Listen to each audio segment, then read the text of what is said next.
Hi, we are Group 4. We are Arjun, Kalen, Kavya, Robert, Surya, and Vaishnav, and we are doing an analysis and redesign of a packaging tape dispenser. So about the product, it's a packaging tape dispenser designed to hold, cut, and dispense adhesive tape conveniently with one hand. It's around $20 per unit. There are 365,000 produced annually with a market share of $8 billion. Target customers, for primary, we've had movers and warehouses who want a more robust packaging tape dispenser design. And for secondary customers, we've got retail shops and businesses who might want a design that is a bit quieter. Here is fast analysis for the design.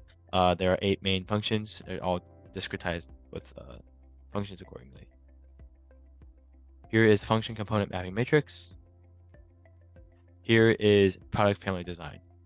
We've got common and different aspects between both customer group designs. And here is a commonality table between platforms and modules of both different designs. For the product family design, on the left is the primary design, and on the right is the secondary design. Here is a side view. Here is a front view of both designs. The primary is on the left and the secondary is on the right. Here's a trimetric view of both designs. And now here are the modules for the primary customer. Now we've got a plate module. It's got more material than the secondary, and the handle module, which doesn't have any attachments. And meantime, secondary customer has a smaller plate module, and the handle module has an additional hole. Here are the common interfaces between the parts. And here is the delayed differentiation assembly sequence. Through manual assembly analysis, we have identified key areas for improvement. The second subassembly has the longest assembly time, prompting a review of its components.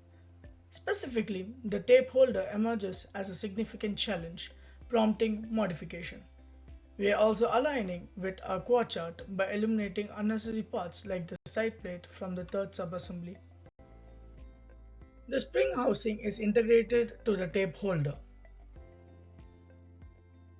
This is the function component matrix, and these are the functions of the respective components. The before and after image of the tape holder is presented in the slide. We can see that initially the tape holder assembly time was 10 seconds, the spring housing assembly time is 7.19 seconds, therefore the total assembly time for both the components is 17.19 seconds. And the modified tape holder, which is an integration of the tape holder as well as the spring housing, is 5.63 seconds. That is a 67.25% reduction in assembly time. The DfA guidelines which are followed are reducing part count, using snap fit, increasing part symmetry, provide locating features, and using Z assembly and minimizing turning over. The part function had no major effect, and the manufacturing cost increased slightly. The assembly time for the tape dispenser handle subassembly before and after the DfA is shown below. We can see that the assembly time was 28.5 seconds before, and after removing the side plate it is 22.03 seconds.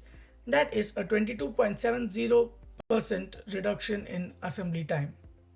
The DfA guideline which is followed is the DfA1, which is reducing the part count.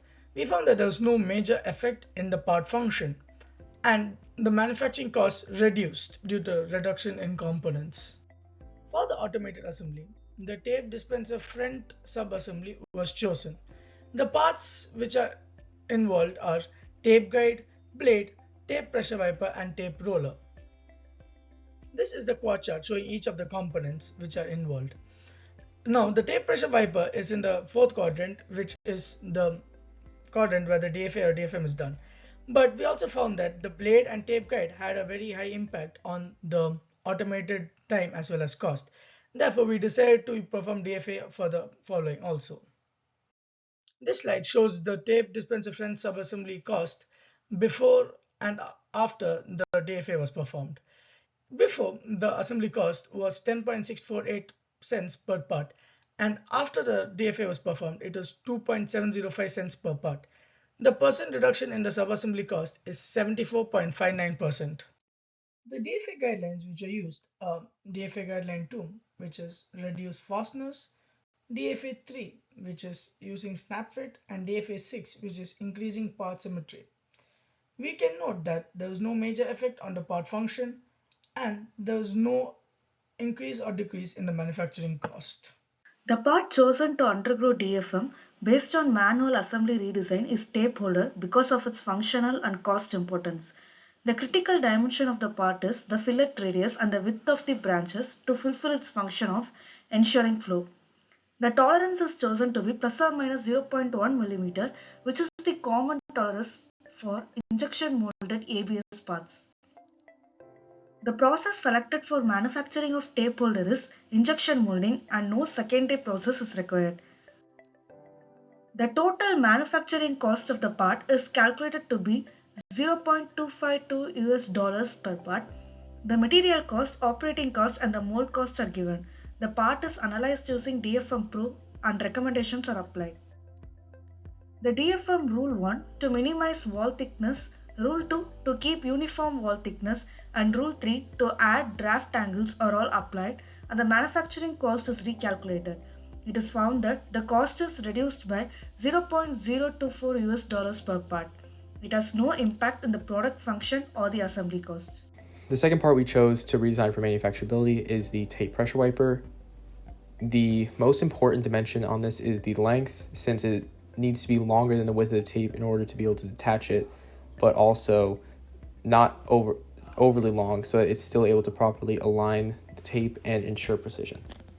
After looking at all the different manufacturing processes, we landed on using sheet metal working for the tape pressure wiper. Below is an image of the pressure wiper before we redesigned it for manufacturability. Our total manufacturing cost was approximately 23 cents per part, the majority of this coming from the material cost. While we did use DfM Pro to analyze the part, it did not have any suggestions. Although DfM Pro was not able to give us any suggestions, we relied on the Design for Sheet Metal Working guidelines to guide us. So first we went off of guideline number 2, which was to minimize the number of setups and steps. So we removed the top lip since this was not important to the pressure wiper's function. This is marked by change number 1. Change number 2, we decided to go with guideline number 6, which was to avoid sharp corners.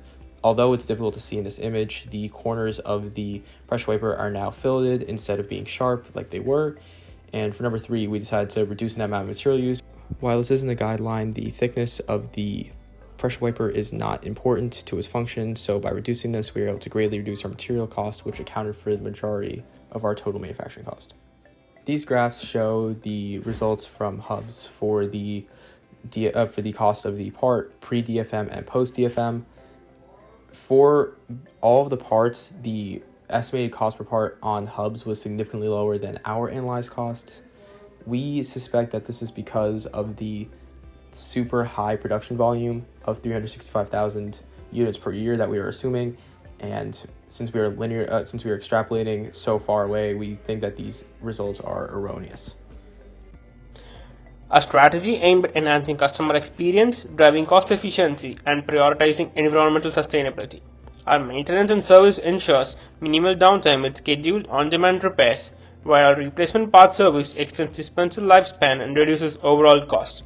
Additionally, our recycling service rewards environmental consciousness, offering incentives for recycling used materials. On the environmental front, we focus on extended product life, recycling and reusing parts, and sustainable usage models, all aimed at minimizing waste and reducing our environmental footprint. In summary, our approach not only improves experience and costs, but also reflects our dedication to sustainability. In conclusion, our design overhaul has led to substantial results. We've realized a cost reduction of 50.4%, with the total cost now at USD 9.923. The redesign has streamlined assembly, significantly enhancing efficiency. Addressing our key challenges, we've successfully balanced user-specific needs with logistical complexities and mitigated potential durability risks associated with over-optimization. Looking to the future, we will continue to improve modularity, enabling even smoother customization and repairs, and we're committed to the integration of eco-friendly materials to advance sustainability. In summary, our efforts have not only focused on boosting cost effectiveness but have also strategically resolved specific user concerns, setting the stage for ongoing progress in sustainability and user engagement.